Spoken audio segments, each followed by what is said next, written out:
It's 11:03 p.m. The clock is ticking, each minute a stark reminder of what's at stake. The pressure mounts as the deadline looms ever closer. Your history essay, a significant piece of work worth a terrifying chunk of your grade, is due at midnight. It's not just another assignment. It's a test of your knowledge, your time management, and your ability to perform under pressure. You've had 6 weeks, a seemingly endless stretch of time. But here you are, in the 11th hour, staring at a blinking cursor, a digital taunt in the face of your procrastination. The cursor blinks, mocking you, a relentless pulse in the silence of your room. It serves as a constant reminder with every second you're not writing, every moment slipping away. The blank page seems to grow larger, more intimidating with each blink. The pressure is crushing, a weight on your chest, making it hard to breathe or even think clearly. The siren song of distraction calls to you, and the urge to watch cat videos or scroll through social media is almost irresistible. It feels like a temporary escape, a brief respite from the looming deadline. This isn't just your story. It's everyone's. We've all been there, trapped in the procrastination cycle. We all make deals with future me, that mythical being we expect to be more disciplined and productive, expecting a productivity superhero to show up and magically complete the task. Spoiler, future you is just you, only more tired and stressed, but with less time and more panic. The pressure intensifies and the quality of work suffers. The task grows into a monster, an insurmountable obstacle the longer you avoid it, feeding on your anxiety and growing larger with each passing moment. You spend more time dreading than doing, paralyzed by the fear of failure or the discomfort of the task itself, which is both ironic and human. It's a universal experience, a shared struggle against our own tendencies. The guilt piles on, not just from the looming deadline, a constant reminder of your procrastination, but from knowing you could have started sooner, that you had the time and opportunity but chose to delay. Why do we do this? It's not laziness, a simple lack of motivation. Procrastination isn't a character flaw. It's not about being inherently lazy or irresponsible. It's a psychological response to discomfort, a way of avoiding negative emotions associated with the task at hand. We're not avoiding the task itself, but the negative feelings it brings, the unpleasant emotions that surface when we think about starting. Boredom, the sheer monotony of the work, frustration, the feeling of being stuck or overwhelmed, fear of not being good enough, the anxiety that your efforts won't measure up to expectations. So we escape to our phones, seeking a quick dopamine hit, games, a temporary distraction from reality, or suddenly urgent chores, tasks that seem important but are really just a way to avoid the real work. It works, for a moment. Relief washes over you, a brief sense of accomplishment or escape, but that relief is a loan shark, offering immediate comfort at a steep price, charging interest in stress and guilt later, compounding the problem and making it even harder to start. The cycle feels impossible to break, a self-perpetuating pattern of avoidance and regret. But understanding it, recognizing the underlying emotions driving your procrastination, is the first step out. To beat procrastination, you need to know your brain's players, the prefrontal cortex and the amygdala. The prefrontal cortex is your rational planner, urging you to start that essay. The amygdala is your ancient alarm system screaming danger at anything uncomfortable. When faced with a tough task, your amygdala hijacks your brain, flooding you with stress and pushing you to escape. That's why you suddenly find yourself scrolling social media instead of working. It's not a conscious choice, it's your brain's way of dodging discomfort. The amygdala can't tell the difference between a deadline and a tiger. The trick is calming it down so your rational brain can take charge again. Perfectionism is a sneaky cause of procrastination. It often disguises itself as a noble pursuit of excellence, but in reality, it can be a major roadblock to getting things done. It sets an impossibly high bar, making it difficult to even begin a task. It's not about high standards, which are healthy and motivating. It's about impossible ones. Standards so high that they are unattainable, leading to constant frustration and self-doubt. If you can't do it perfectly, why start at all? This is the perfectionist's mantra, a self-defeating belief that prevents action. The pressure to create something flawless is paralyzing. It creates anxiety and fear of failure, making it difficult to even put pen to paper.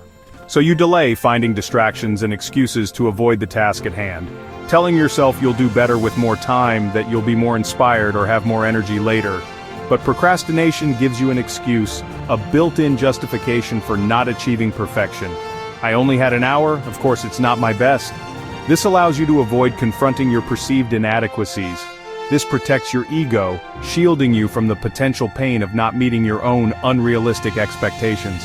But sabotages your progress. It prevents you from learning, growing, and achieving your goals. The truth: done is better than perfect. Progress, even imperfect progress, is always better than stagnation. A submitted B- beats an imaginary A+, because at least you get credit, feedback, and move forward. The way out: embrace the shitty first draft.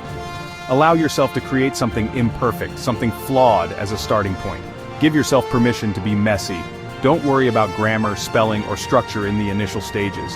The goal is to get words on the page, to generate ideas and build momentum. You can't edit a blank one. You need something to work with, something to refine and improve. Lower the stakes and just start. Break free from the chains of perfectionism and embrace the power of imperfection.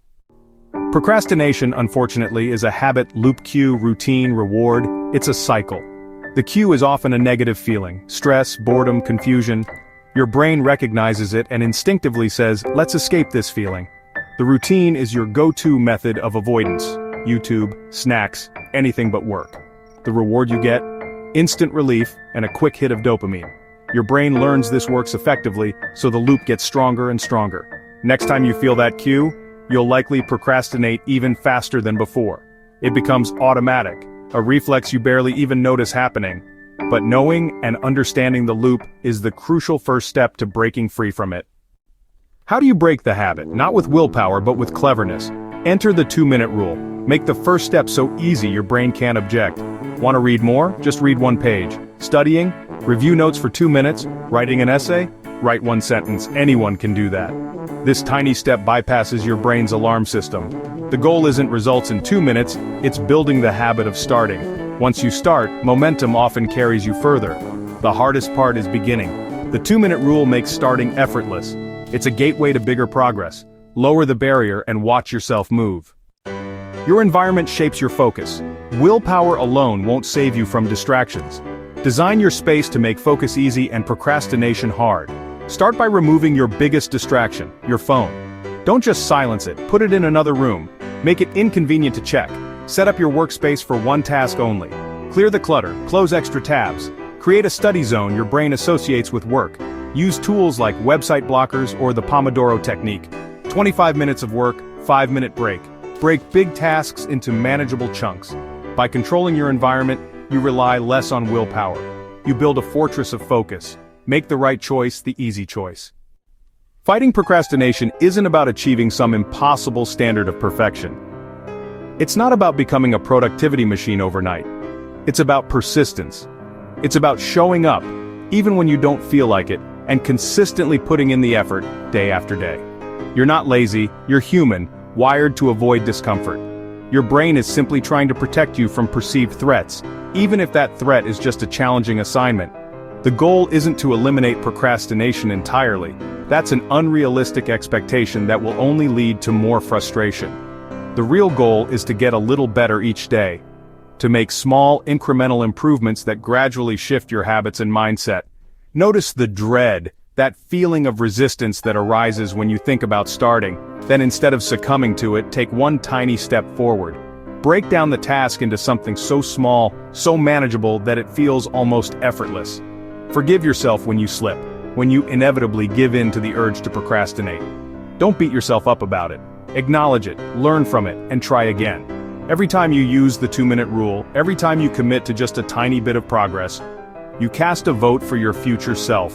You're investing in your long-term success and well-being. Small steps add up, creating momentum and building confidence over time. 1 sentence becomes a paragraph, ideas begin to flow, and the once daunting task starts to feel more manageable.